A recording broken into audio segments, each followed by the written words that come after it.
Info 243 au cœur de l'actualité. À ce effet, le protocole invite Monsieur le Président de la Commission de la CEAC à bien vouloir s'avancer pour prendre le drapeau.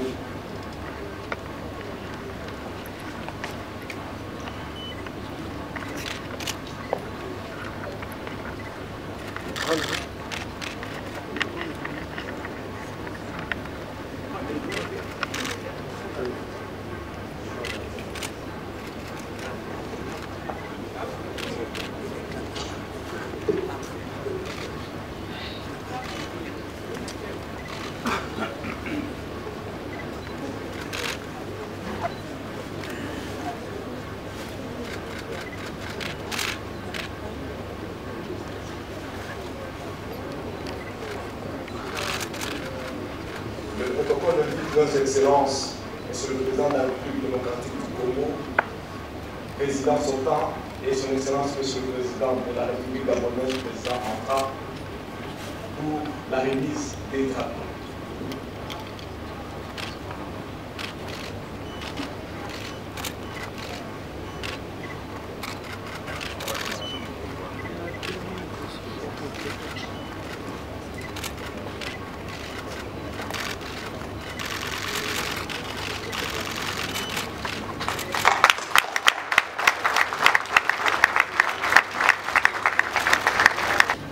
Très respectueusement, le protocole invite Son Excellence Ali Bongo Ondimba, président de la République gabonaise et président en exercice de la CEAC, à bien vouloir prendre la parole pour sa déclaration d'acceptation.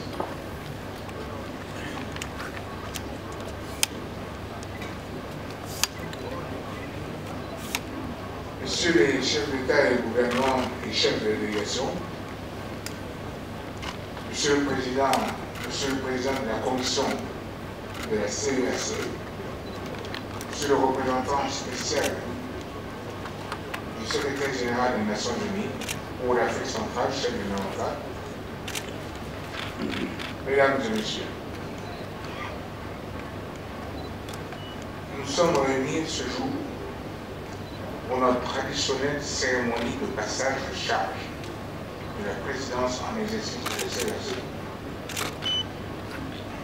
C'est pour moi l'occasion d'adresser mes vives félicitations à mon frère, son Excellence M. Félix Antoine Tshisekedi Tshilombo, président de la République démocratique du Congo, président sortant de la CEAC. Me féliciter pour le travail remarquable accompli au cours de son mandat à la présidence de notre communauté pendant toute l'année 2022. Dans un contexte de crise multiple, marqué par l'urgence de se relever les conséquences de la COVID-19 et de faire face aux effets de la guerre en Ukraine, la CEAC a su faire preuve de résilience. Mesdames et Messieurs, au moment où il me revient ce jour de prendre la présidence tournante de notre communauté, la scène internationale reste confrontée à de nombreuses crises et défis multiformes. Je pense notamment aux effets du changement climatique et aux menaces sécuritaires dans le golfe de Guinée, au Sahel, dans le bassin de la Tchad et à l'est de la RDC.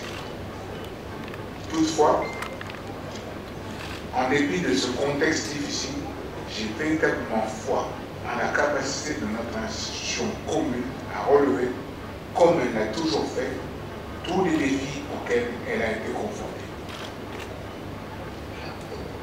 Ceci nous commande d'agir de manière collective, avec détermination et solidarité, pour nous approprier les dossiers de notre espace régional.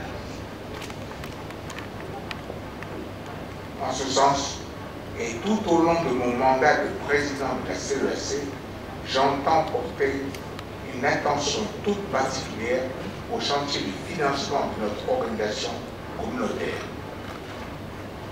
Après toutes ces années, le mécanisme de financement qu'est la contribution communautaire d'intégration, tel qu'à nouveau inscrit dans le plan d'activité 2023 de la CEAC, tarde à mobiliser les ressources attendues.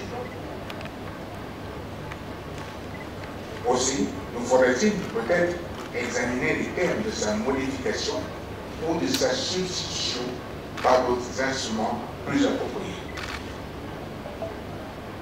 Notre volonté politique d'y parvenir ne doit pas faire faillite, car notre communauté doit résolument être forte.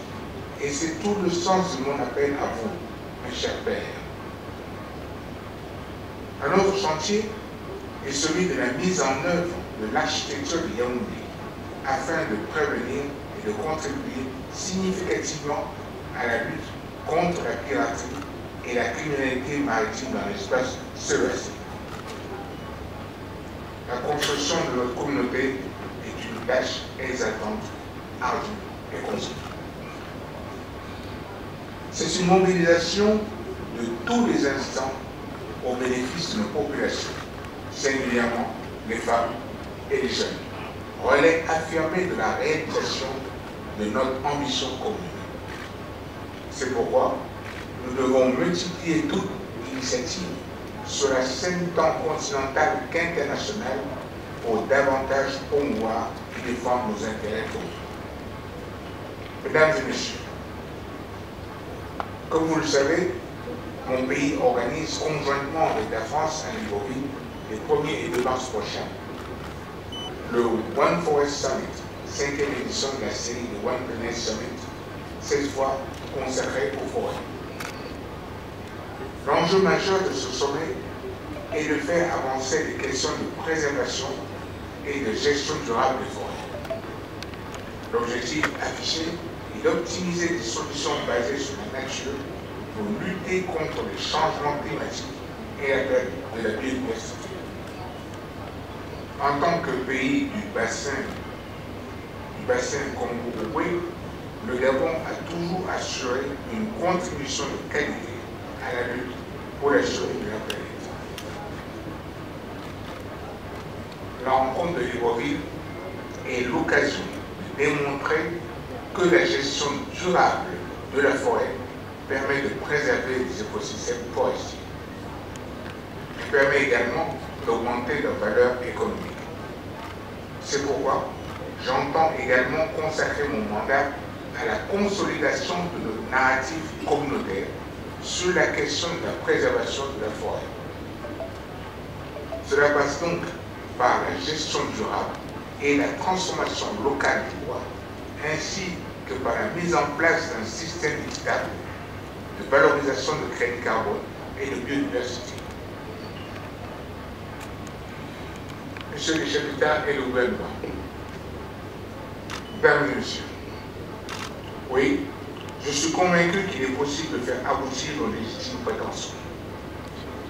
Oui, je le réaffirme haut et fort, nos pays doivent être rémunérés à leur juste valeur pour leurs efforts de préservation de l'environnement et de la biodiversité au bénéfice de l'humanité tout entière.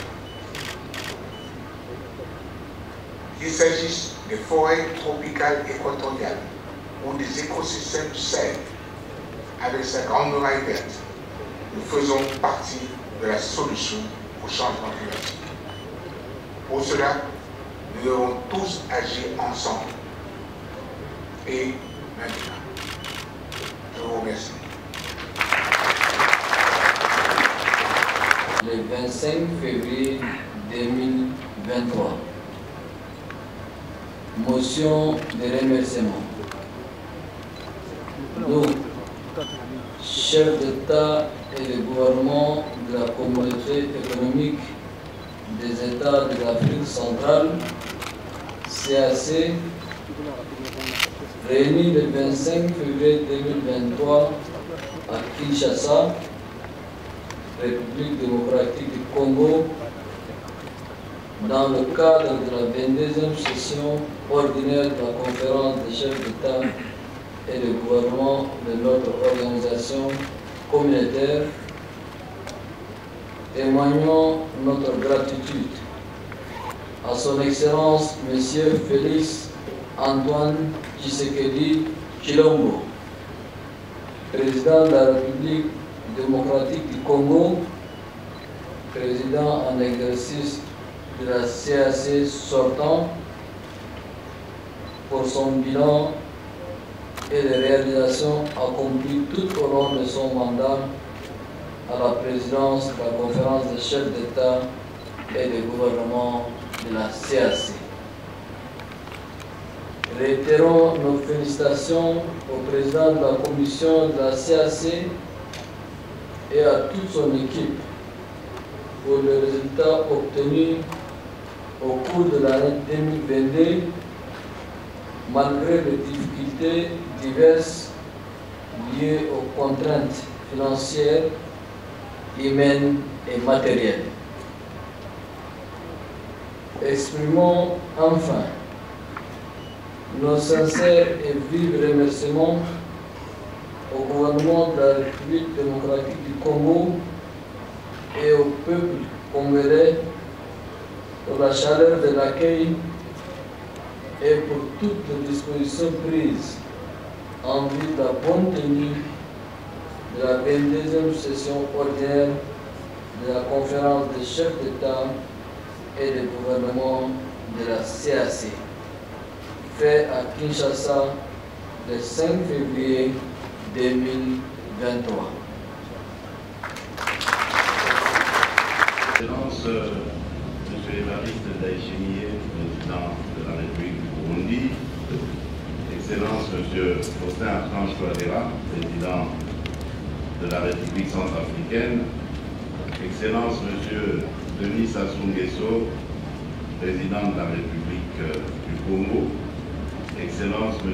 Ali Bongo Ondimba, président de la République gabonaise, Excellence, M. Carlos Villanova, président de la République de Sao Tomé et Principe, Excellence, M. Mahamat Idriss Déby Itno, président du Conseil militaire de transition, président de la République du Tchad, Excellence, M. Gaudencio Mouaba Messou, président de la Chambre des députés de la République de Guinée équatoriale, représentant son Excellence Théodoro Obiang Mbasogo, président de la République de Guinée équatoriale, Excellence Dr Joseph Dion Ngouté, Premier ministre plutôt de la République du Cameroun, représentant son Excellence M. Paul Biya, président de la République du Cameroun,